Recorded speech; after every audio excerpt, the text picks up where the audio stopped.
होने के पश्चात भी तारकासुर सकुशल था, किंतु ये भी उस दुष्ट की एक रणनीति ही थी। ये कैसी रणनीति थी तारकासुर की? तारकासुर तो मात्र समय व्यर्थ कर रहा था, क्योंकि उसे ये भली भांति ज्ञात था कि उसके वरदान के अनुसार कुमार कार्तिकेय के सिवाय कोई भी उसका वध नहीं कर सकता था। किंतु कुमार कार्तिकेय उसकी ये युक्ति समझ चुके थे।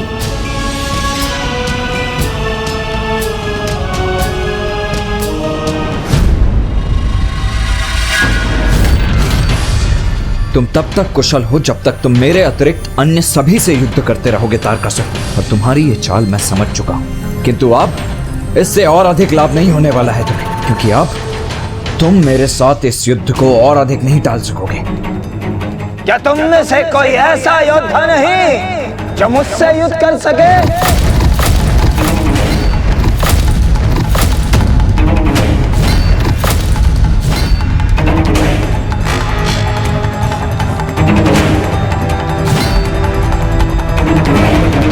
मैं करूंगा तुमसे युद्ध।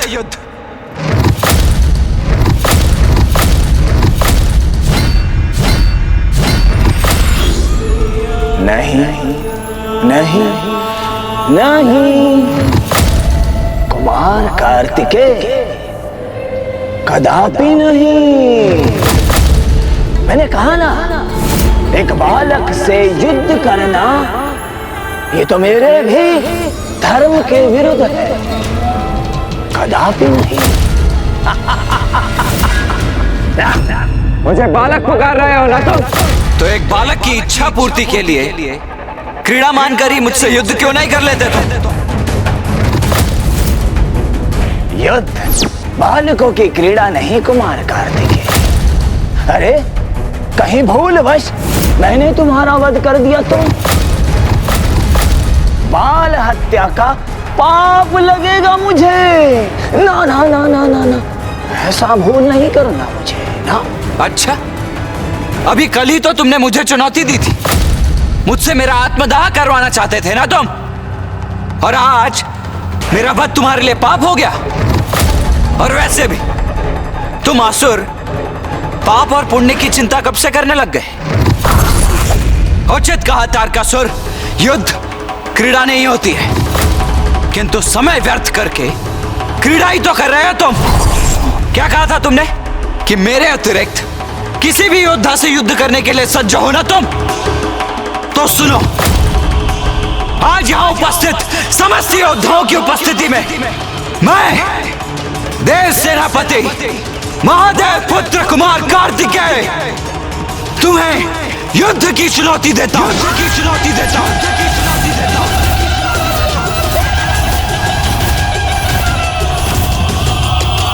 तारकासुर, आओ युद्ध करो मुझसे। मेरा समय व्यर्थ मत करो तारकासुर, युद्ध करो मुझसे, अन्यथा अपनी पराजय स्वीकार कर लो। पराजय स्वीकार करूं मैं? कदापि नहीं।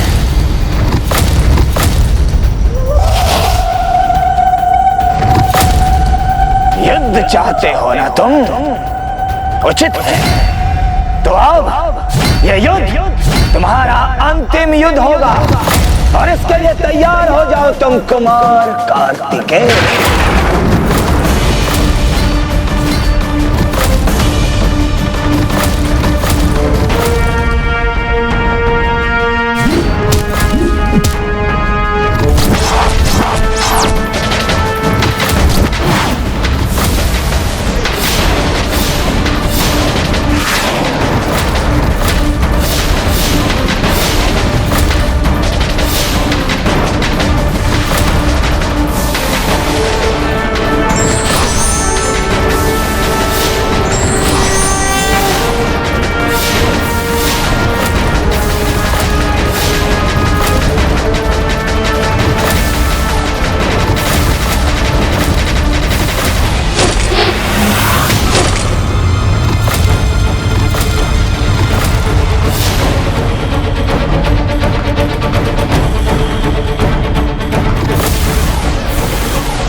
अब अवश्य अंत होगा इस दुष्ट का।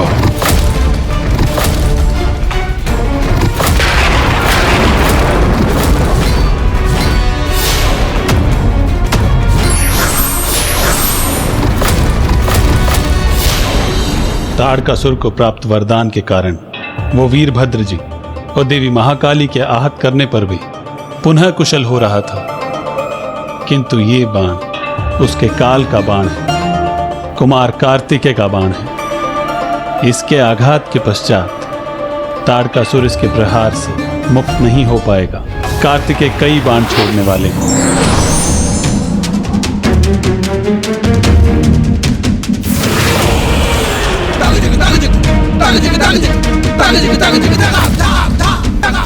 नहीं नहीं, मुझे आहत नहीं होना, मुझे अपनी रक्षा करनी चाहिए, यही उचित रहेगा।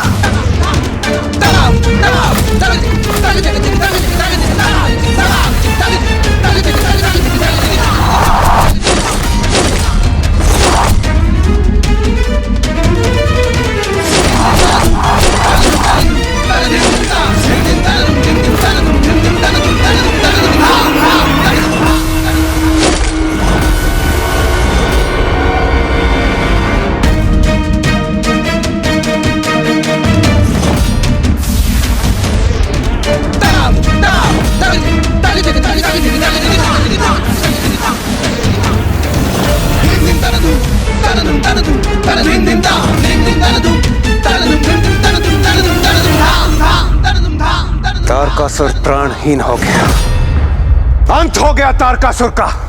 नहीं देवराजेंद्र,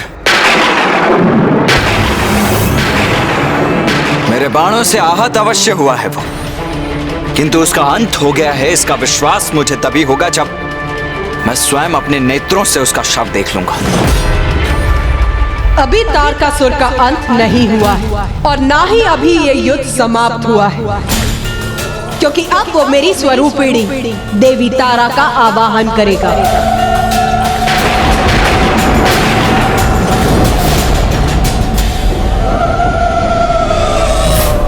हाँ कुमार कार्तिकेय, वो अवश्य ऐसा करेगा।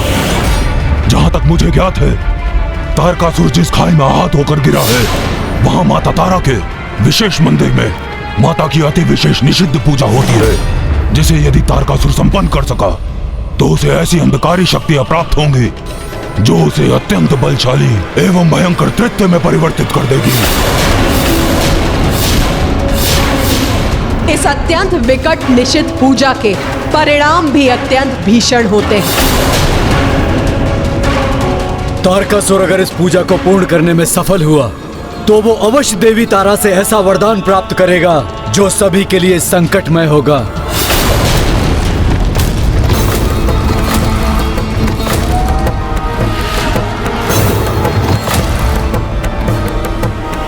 तो मैं उसे ये निषिद्ध पूजा कभी संपन्न नहीं करने दूंगा। कुमार कार्तिकेय, आपकी सहायता के लिए हम सब भी आपके साथ चलें। नहीं, आप सभी यहीं रुकिए, क्योंकि तारकासुर के अध्याय का अंत करने के लिए यह कार्य मुझे ही संपन्न करना होगा।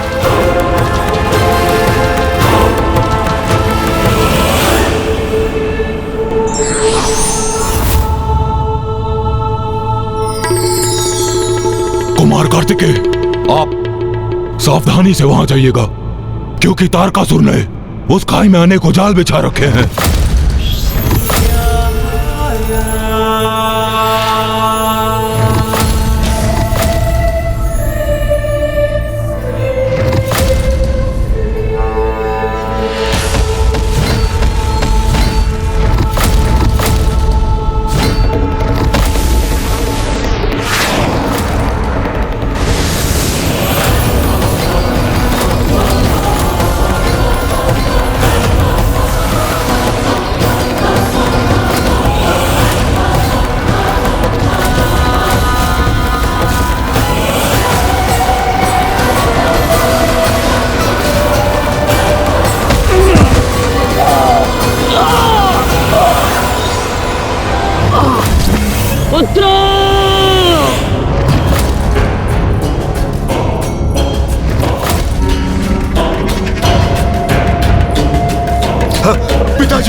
पिताजी पिताजी पिताजी पिताजी मेरे पुत्रों, विद्युन्माली, तारकाश, वीर्यवान। पिताजी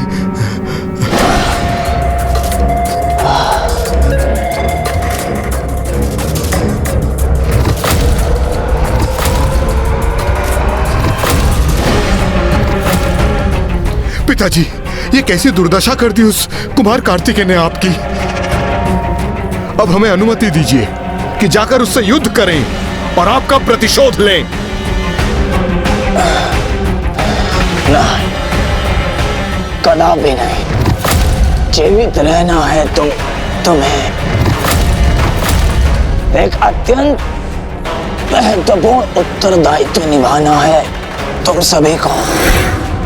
कठोर तप कर वरदान प्राप्त करना है तुम्हें, जिससे तुम भी तेरे समान बलशाली बन सको। अब बताओ मुझे, मेरी पूजा का प्रबंध किया तुमने? हाँ पिताजी, पूजा का समस्त प्रबंध हो चुका है। उचित है, अब तुम सभी यहाँ से प्रस्थान करो, क्योंकि अब मैं अपनी पूजा आरंभ कर विवश कर दूंगा माता तारा को और वरदान प्राप्त करूंगा उनसे, और फिर अपने सामर्थ्य का उचित परिचय दूंगा उस महादेव पुत्र कुमार कार्तिकेय को। पिताजी, हम आपको इस अवस्था में देखकर अत्यंत विचलित हैं। अपनी सहायता के लिए हमें अनुमति दें। उचित है,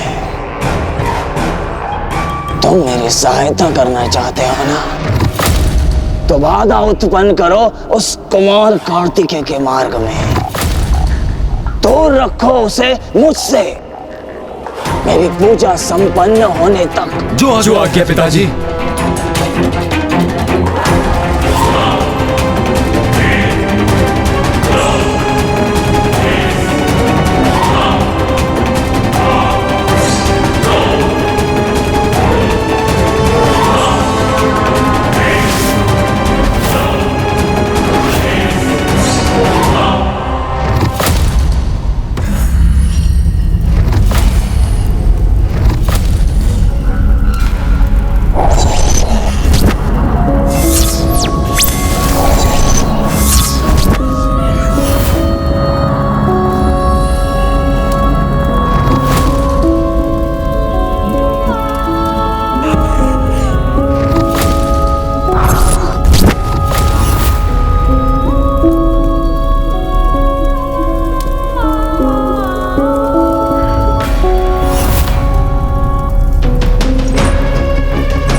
माता तारा, अब मैं तारकासुर आपकी निषिद्ध पूजा आरंभ कर रहा हूं, जिससे प्रसन्न होकर आप दर्शन देने के लिए विवश हो जाएंगी।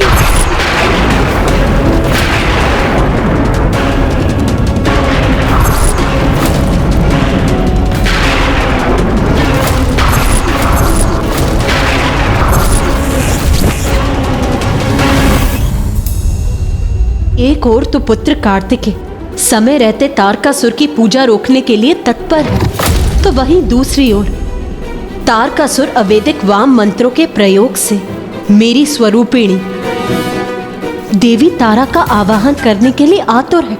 एक पुत्र सन्मार्ग पर तो दूसरा कुमार्ग पर।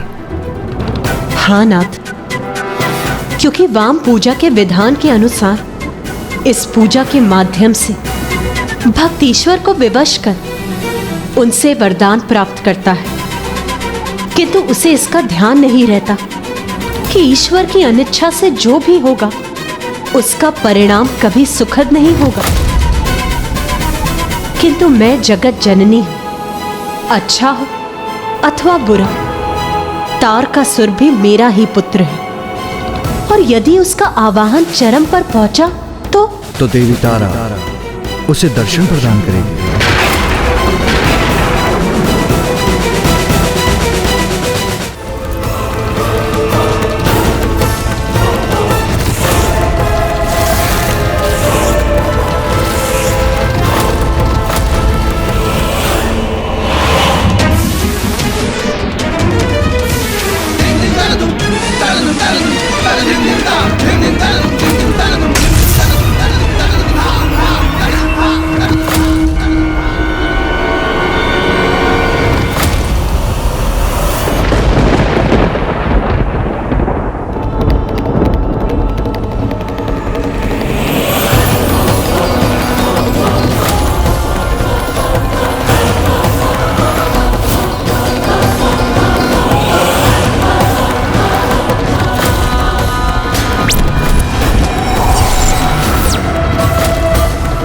इतनी सरलता से तुम आगे नहीं बढ़ सकोगे देव सेनापति।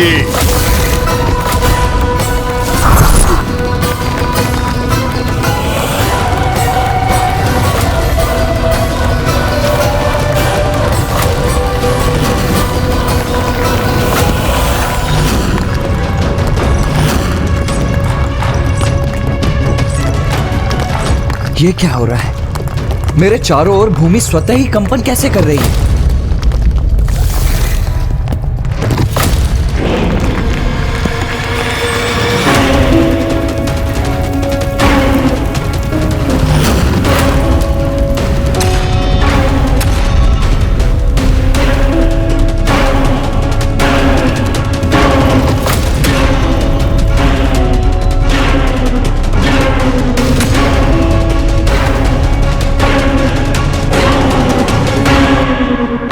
पिताजी, मैंने इतनी जटिल उलझनें उत्पन्न की है कुमार कार्तिकेय के लिए कि वो कभी उसका तोड़ ढूंढकर शमशान तक नहीं पहुंच सकेगा।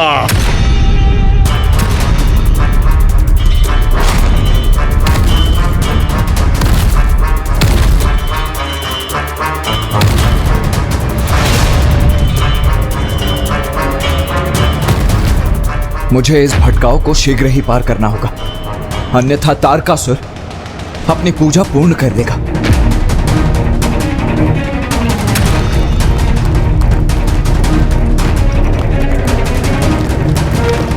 अब तो ये मुझे अपने बंधन में डालने का प्रयास कर रही है,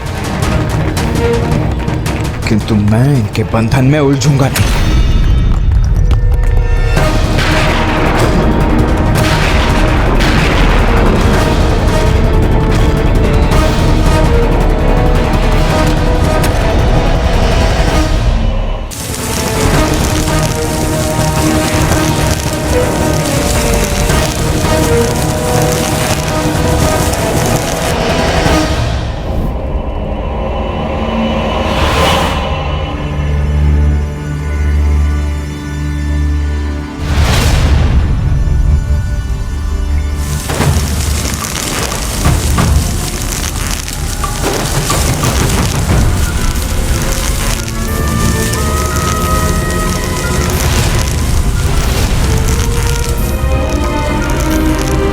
मुझे उस प्रकाश की दिशा में बढ़ना चाहिए। कदाचित यही द्वार है यहां से निकलने का।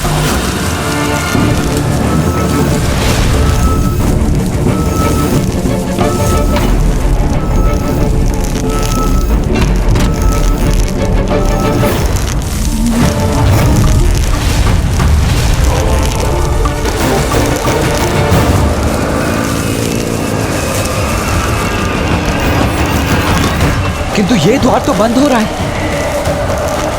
मुझे शीघ्रता करनी होगी।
माता तारा, आपको प्रसन्न होना ही होगा।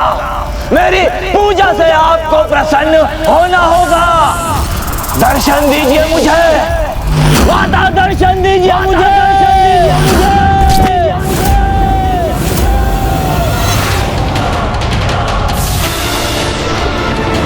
अरे ये क्या? मैं तो नीचे गिर रहा हूं अब। नीचे धधकता लावा और ऊपर तारकासुर के मायावी पुत्रों की अंधकारपूर्ण माया।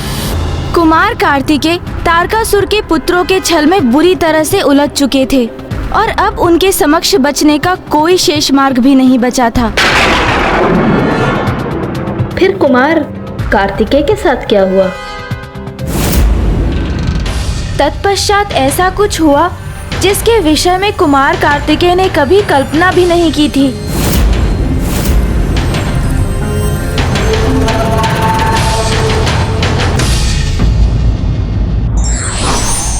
एक पाप कई पाप का कारण बनता है, इसलिए धर्म के मार्ग पर चलना ही सदैव उचित होता है।